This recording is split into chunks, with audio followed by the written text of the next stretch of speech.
मैं doctor VD निगम शाहजहांपुर से। आज कैजुअलिटी में जो है हमको गोल्डन नियम नंबर 9 हाँ जी नौ सर। नौ जी। पर बात रखनी है जी गंजी। तो आज हम गोल्डन नियम नंबर 9 संघ घातक की वापसी संघ में कभी नहीं, वापसी इस संघ में कभी नहीं। जी इस जी। विषय पर अपनी बात रखते हैं। बाकी तो जैसा कि हम सब लोग जानते हैं, एक बार दोहरा देते हैं कि संघ के 10 नियम हैं, 10 गोल्डन नियम। पहला समण है, हम सब समण हैं, समान विचार, भावना, सद्भावना, सहानुभूति एक दूसरे के प्रति रखने वाले हम सब लोग जो हैं, जितनी ऐसी भावना रखते हैं वो सब समान है। दूसरा नियम है चंदा कभी नहीं। हमारे संघ में, संघ जो है इतना पुरातन सनातन है, जब मुद्रा नहीं होती थी उसी समय से संघ एक अस्तित्व में है। इसलिए चंदा तो कोई वो नहीं होता था, चंदे की कोई बातें नहीं होती थी। हाँ, सहयोग होता था, दान होता था और सहयोग होता था। संघ के सारे सदस्य एक दूसरे के प्रति सहयोग की भावना रखते थे, सहानुभूति की भावना रखते थे।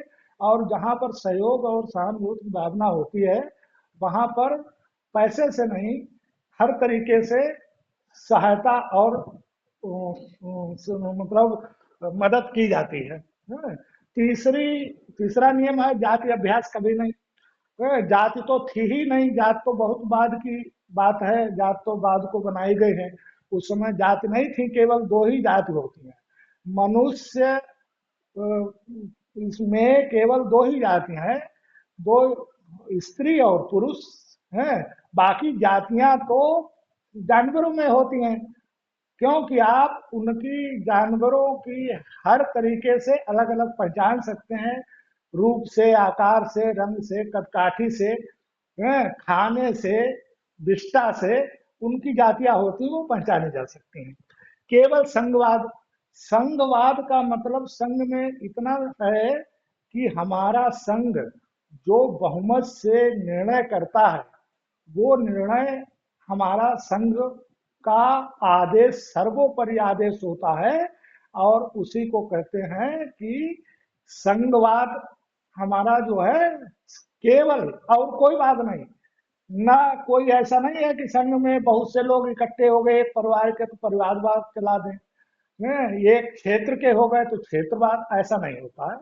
संघ के सारे सदस्य सब एक दूसरे की सहमत से, एक दूसरे की सलाह से जो निर्णय लेते हैं वही संघवाद कहते हैं, उसी को संघवाद कहते हैं।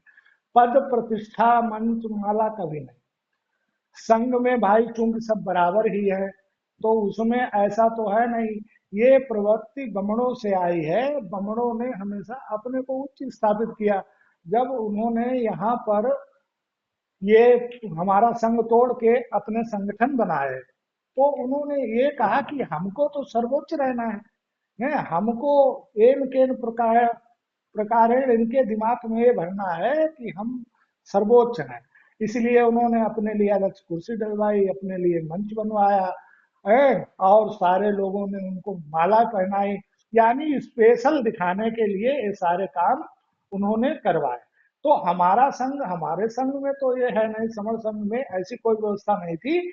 सारे समर संघी सब भाई भाई थे, सबका समान जो है मर्यादा, समान महत्व होता था संघ में। इसलिए कोई मंचमाला, पटका, गमछा इस तरीके की कोई व्यवस्था हमारे यहाँ नहीं की जाती थी। पंजीकरण कभी नहीं।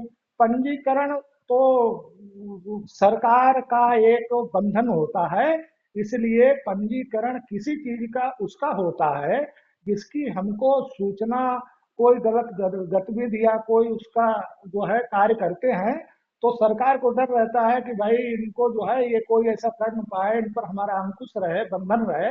इसलिए पंजीकरण सरकार करवाती है। लेकिन हमारे संघ में ऐसी कोई व्यवस्था नहीं है, हम कोई ऐसा काम नहीं करते हैं। हम मानव हित की, सब मानव सभ्यता की बात करते हैं, मानवता की बात करते हैं। तो हमें कोई पंजीकरण की जरूरत नहीं। और जब हमारे संघ में कोई अध्यक्ष, कोई महामंत्री, कोई ऐसा कोई प्रभावशाली या कोई ऐसा व्यक्ति नहीं है, कोई पद ही नहीं है, तो हम पंजीकरण किस हिसाब से कराएंगे? 140 करोड़ सदस्य संघ के हैं, अगर हम पंजीकरण कराएं तो फिर 140 करोड़ सदस्यों का कराएं, तो पंजीकरण नहीं होता है। संघ विशेष सबसे ऊपर, संघ का वही आदेश जो है सब सर्वोपरि है। संघ जो बहुमत से निर्णय लेता है वही संघाधिशेष कहा जाता है।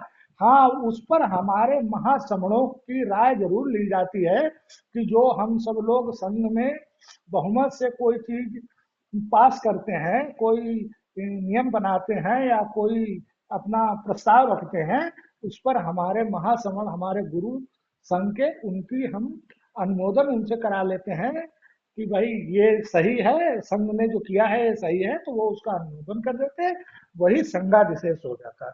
संघ राजनीति में कभी नहीं जाएगा। संघ, हम सामाजिक संघ है, हमारा सामाजिक संघ है, और राजनीति के लिए नहीं, हम लोग अपने हित के लिए, अपने सहयोग के लिए, अपने विकास के लिए, अपने उत्थान के लिए हम लोगों ने ये संघ है, एक दूसरे की सहायता के लिए, मदद के लिए। तो ये राजनीति नहीं। हाँ, ये है कि अगर हमारी ऐसी भावना है कि भाई हम मानव का कल्याण करेंगे, और उसके बाद भी अगर हमें कभी राजनीति में मौका मिलता है तो हम मानव के कल्याण की ही बात करेंगे, जैसा कि हम संघ में हमें सिखाया गया है। संघ की हमारी प्रवृत्ति है, संघ की हमारी सभ्यता है, संघ के हमारे नियम है। उन्हीं नियमों के अंतर्गत जब हम राजनीति में अगर कोई हमारा संगी जाता है तो वो उसी नियम से काम करता है। अगर वो उस नियम से काम नहीं करता है तो हम उसको बहिष्कार भी कर सकते हैं। संघ घातक की वापसी संघ में कभी नहीं। नमा नियम है संघ घातक की वापसी। संघ घातक, असल में संघ घातक होता कौन है? संघ के जो नियम है, उन नियमों के विरुद्ध अगर हम अपनी बात रखते हैं, हम कोई ऐसा कृत्य करते हैं, या कोई हम संघ को नुकसान पहुंचाने वाला कोई ऐसा कार्य करते हैं, तो हम संघाती कहे जाएंगे। संघ को तोड़ने की, संघ को विभाजन करने की, इस तरीके की अगर कोई हमारी प्रवृत्ति होती है, हम बात करते हैं, कार्य करते हैं, तो वो संघातक कहा जाता है। और उस संघातक को हम वापस नहीं लेते हैं, क्योंकि आदमी की, इंसान की, पुरुष की प्रवृत्ति वही होती है जिसके मन में होता है, वो एक बार नहीं 1000 बार वही करता है। इसलिए संघ का ये अनुमोदन है, संघ की ये मान्यता है कि संघ जो संघात करेगा उसको हम कभी दोबारा नहीं लेंगे। तो संघातक की जो है वापसी नहीं होती है। लेकिन कभी कभी ऐसा होता है, कुछ एक हमारे भगवान बुद्ध के समय में क्या हुआ था कि संघ के अंदर कुछ मनमुटाव, दो गुट बन गए और उनमें मनमुटाव पैदा हो गया। मनमुटाव पैदा हो गया तो भगवान बुद्ध स्वयं नाराज होकर के एक बार चले गए थे। तो चले गए थे, तो जब संघ, भगवान बुद्ध ही चले गए, तो संघ के लोगों ने, उपासक उपासिकाओं ने उनको जो है भिक्षा देना, उनका सत्कार करना, सब कुछ बंद कर दिया। और वो दोनों जो गुट थे संघ के, वो जब परेशान हुए, जैसे तैसे उन्होंने समय काटा, और उसके बाद फिर इकट्ठे होकर के गए और भगवान बुद्ध की अनुनय विनय करके और फिर उनको ले आए, और फिर से संघ विधिवत अपना जो है सुचारू रूप से कार्य करने लगा। एक और प्रकरण आता है देवदत्त वाला। देवदत्त वाला वो संघिक था, भिक्षु संघ था, वो समण संघ नहीं था। तो वो जो है भिक्षु संघ था, उसमें जैसा कि वो एक भगवान बुद्ध का प्रतिद्वंदी था, उनका भाई भी था और प्रतिद्वंदी था। वो ये चाहता था कि भगवान बुद्ध की बहुत ज्यादा जो है ख्याति है, और ये ख्याति हमको भी मिलनी चाहिए। लेकिन भगवान बुद्ध की ख्याति कोई ऐसे तो बनी नहीं थी।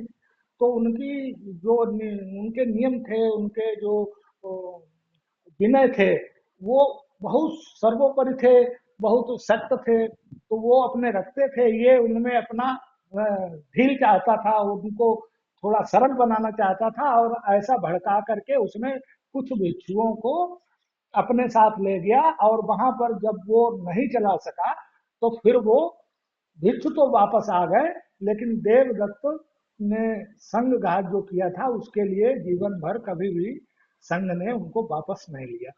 तो इस तरीके से संघ की जो घातक है, संघाती है, उसको वापस नहीं लिया जाता है।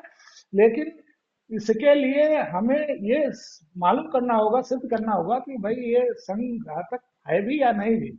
मालूम पड़ा करते हम हैं, कुछ गलत हम करते हैं, हमारी वजह से किसी कोई नुकसान पहुंचता है, और वो आदमी जब हमारे खिलाफ कुछ कहता है तो हम उसको कहते हैं नहीं ये तो संघाती है।